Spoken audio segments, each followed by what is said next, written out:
Part 1. You will hear a woman who works at an employment agency talking to a man about jobs he could apply for. First, you have some time to look at questions 1 to 5.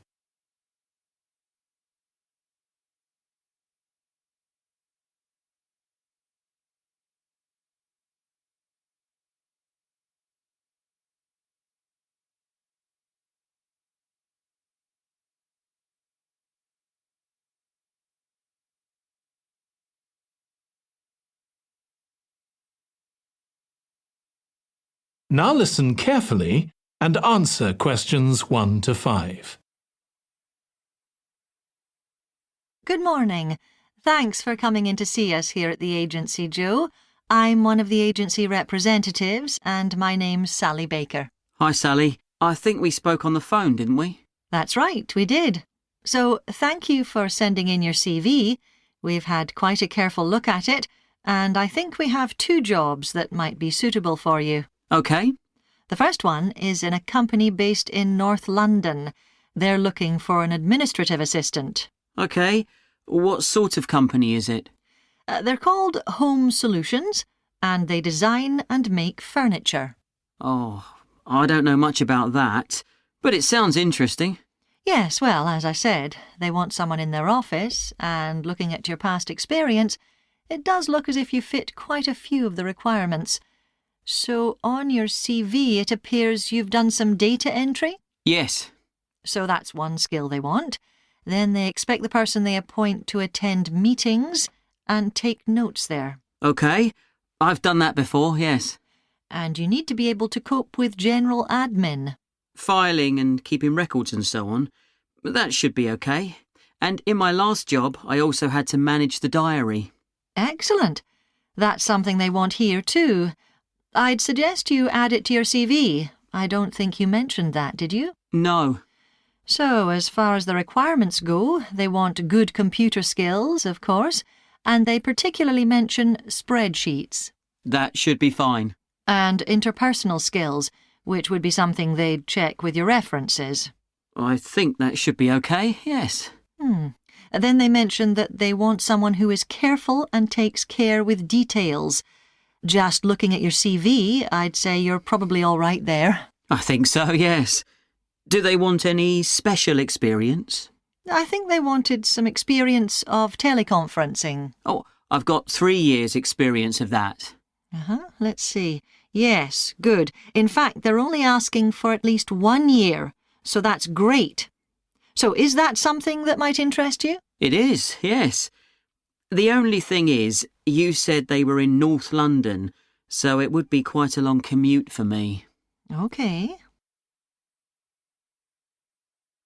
Before you hear the rest of the conversation, you have some time to look at questions 6 to 10.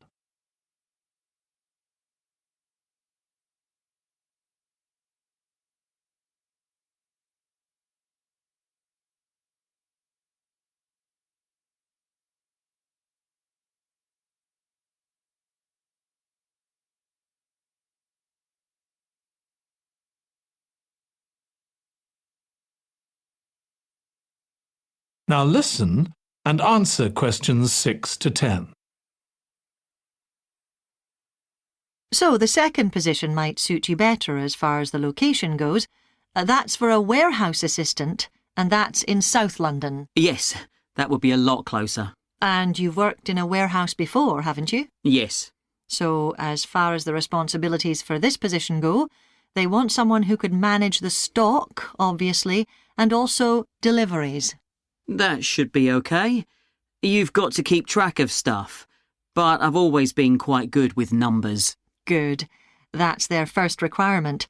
And they want someone who's computer literate, which we know you are. Sure. Then they mention organisational skills. They want someone who's well organised. Yes, I think I am. And tidy? Yes, they go together really, don't they? Sure. Then the usual stuff. They want someone who can communicate well, both orally and in writing. OK. And for the last warehouse job I had, one of the things I enjoyed most was being part of a team. I found that was really essential for the job. Excellent. Yes, they do mention that they want someone who's used to that, yes. Now, when you were working in a warehouse last time, what sorts of items were you dealing with? It was mostly bathroom and kitchen equipment, sinks and stoves and fridges. So you're okay moving heavy things? Sure, I'm quite strong and I've had the training. Good. Now, as far as experience goes, they mention they want someone with a licence and that you have experience of driving in London, so you can cope with the traffic and so on. Yes, no problem. And you've got experience of warehouse work. And the final thing they mention is customer service. I think, looking at your CV, you're okay there. Right. So, what about pay? Can you tell me a bit more about that, please?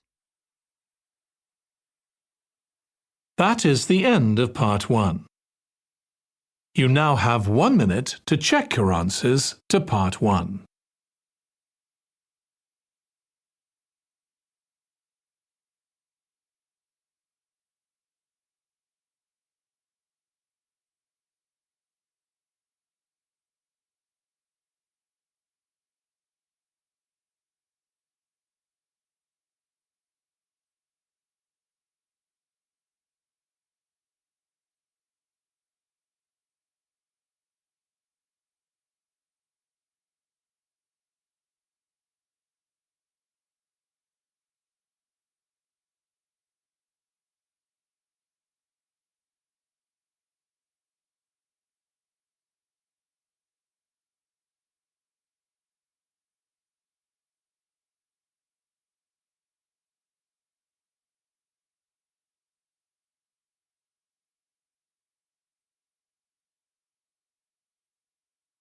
Part 2.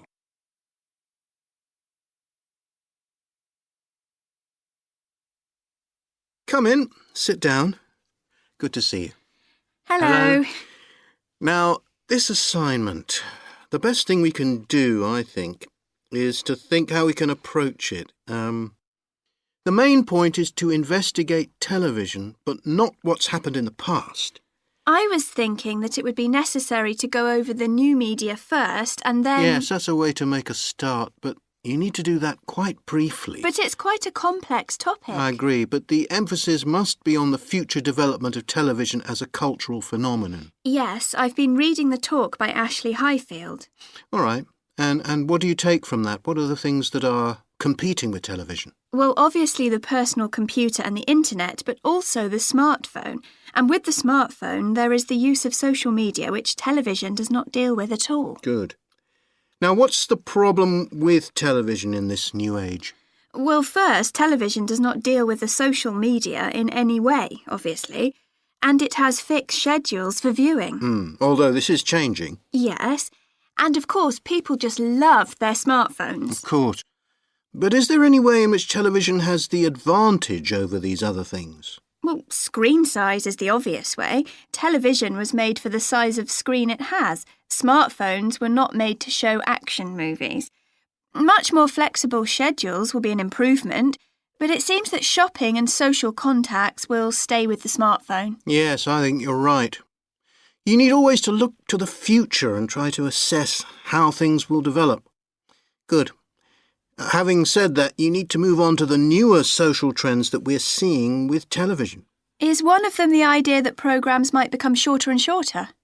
Yes, the average programme might be 10 minutes or... Yeah, or even less. Just mini programmes, say 4 to 5 minutes long. Now, do you think you can get access to all the materials you need? The problem at the moment is the library. Oh, yes. What's happening there? There's a tremendous amount of noise because of the new extension they're building. It's quite impossible to work there. They are stopping work for a week next week, I believe, and then all the sections will be open. There's a hold-up because some roof tiles have not arrived, so there will be peace for that week. But then after that, the media studies section will be closed for a week, and all the noise and dirt will start up again. Yes, but the sociology section will be open, and there's some good stuff there for you on this topic, and it's further away from the noise. Yes, I don't think the sociology section is affected at all, and neither is the journal section. No, obviously they're rotating the closures, and it was sociology's turn to close for a week last term. I think we should make a complaint. Yes, I think you should. I've had a word with the library staff. They're very sympathetic, but... They are affected by these works just as we are. If I were you, I'd make a complaint directly to the Premises Committee. They only meet once a year, but in fact, I know they're having a meeting next Tuesday. You might like to make contact with them, but don't say I suggested this. Yes, but the Students' Union might be better, since they are independent of the university. That's true. But I can't imagine that people haven't already approached them about this. Let's try the Premises Committee. Good idea. Why not? OK. Now, don't forget, I need a copy of your dissertations by email and 2 copies in print, that is, on paper. If you give the reprographics office 24 hours' notice, they'll make copies for you. And if you give them my details, they'll send those copies directly to me. They won't send copies to you, so you'll need to take your own copy personally from them. Good. Any questions? One little thing was just that I wondered whether we should actually talk about the explosion of video material that is now being uploaded to the web, to YouTube and also the social media websites. I was rather hoping you hadn't overlooked that. Good point. Video material provides competition for television programmes, especially shorter ones of the kind we were talking about. Amateur video production is a major challenge for television and for the internet itself. Anything else? Yes, I've got a question, I'm afraid. I'm not completely clear about the exact meaning of culture as we're using it in this subject.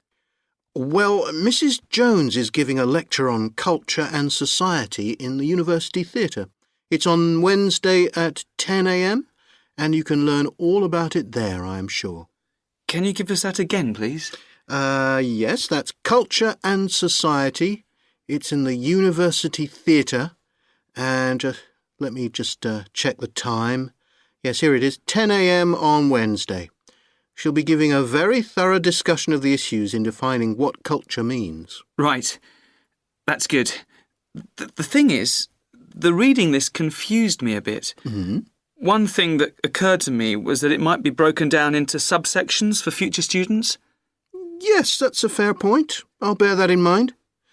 Now, don't forget, you need to do the reading and finish the assignment by the 4th of July. Is that okay? Fine. Thank you very much. That is the end of part 2. You now have 30 seconds to check your answers to part 2.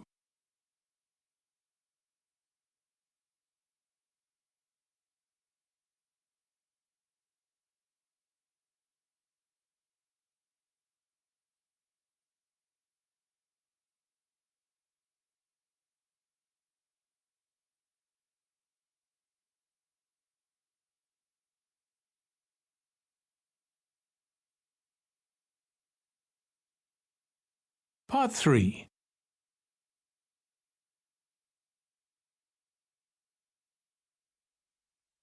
Thousands of exotic plants and animals have been introduced into the British Isles over thousands of years. These newcomers compete with native species for resources and can also cause major changes in the wildlife and in the habitats of our countryside. The problem is not just British, of course, but global, and it has been going on for centuries. One good example of this I'd like to mention today is the European starling. The starling, to us in the UK, is a fairly ordinary little bird, about 8 inches long. In flight, it appears to be black or grey with tiny white spots. So it's a very ordinary-looking, almost dirty-looking bird. It nests in trees and buildings and can be found in the country and in towns. It travels in large flocks, leaving the nests in the morning and returning in the early evening. It feeds on insects and fruit. Its native range includes the British Isles and Finland, but it is also found in most of Europe and parts of Asia and Africa.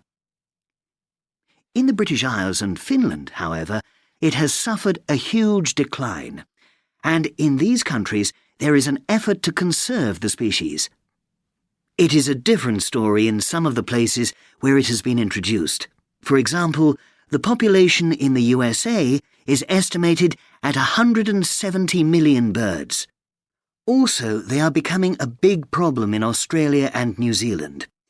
Starlings, as I have said, nest in trees, and it has been found that they are more aggressive than the native species when they are looking for nesting places.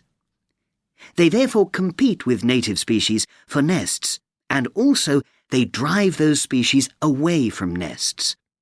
So, this nest-building activity causes harm to native species, but also they are a nuisance to humans. They gather in large flocks of thousands of birds and feed together on commercial crops. This causes great financial damage to farmers, and they make a mess, both in the town and the countryside. There is also the problem that starlings may carry diseases which affect both humans and other animals, although this has not been really confirmed, and we are waiting for more work to be done on this. The question arises, what are we to do about foreign species which not only do damage to native species, but interfere with human activity?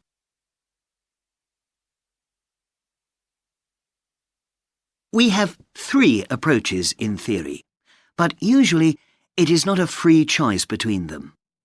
Usually, we have to do the best we can and that money will allow.